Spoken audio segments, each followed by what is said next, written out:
কিভাবে বিক্রি করেন?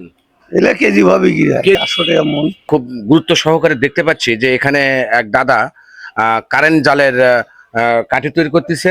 তো সে কাঠিটা আসলে আমরা জানি না যে কারেন্ট জালের কাঠি কিভাবে তৈরি করে, বা আপনারাও কি দেখছেন কিনা জানি না। তারপরেও দেখে আমরা খুব অবাক হয়ে গেলাম। একেধারে একজন কারিগর এবং ব্যবসায়ী। আর এই কাঠি যে তৈরি হচ্ছে, এটি হচ্ছে আপনি কারেন্ট জাল। কাঠি না হলে জাল যেন হবেই না। সেজন্যই আমরা দাদার সাথে কথা বলবো। দাদা কি সুন্দর করে দেখেন, দর্শক দেখেন এত সুন্দর করে তৈরি করতেছে। এইভাবে ইনি কিভাবে কি করে আসলে আমরা দেখিনি, এই প্রথম দেখলাম। আমরা কিছু কথা বলবো। দাদা আপনার নাম কি? আমার নাম বিধান। বিধান। কাঠি আপনি তৈরি করতেছেন, এটা নিজেই তৈরি করেছি। কিভাবে বিক্রি করেন? এটা কেজি ভাবে বিক্রি হয়। কেজি? আপনি কি পাতিলে মাটি? এটা পাতিলে মাটি। আর ওই যে লাল হয় যে লাল একটু কালার দেওয়া লাগে, ওই লাল মাটি খেয়ে মাটি দিয়ে কালার দেওয়া লাগে, দিয়ে এগুলো পোড়া দিতে হয়, রোদে দিতে হয়। রোদে দেওয়া হয়। আচ্ছা, কত করে কেজি বিক্রি করেন? এটা হাইস্ট 20 টাকা কেজি, 800 টাকা মন। 800 টাকা মন।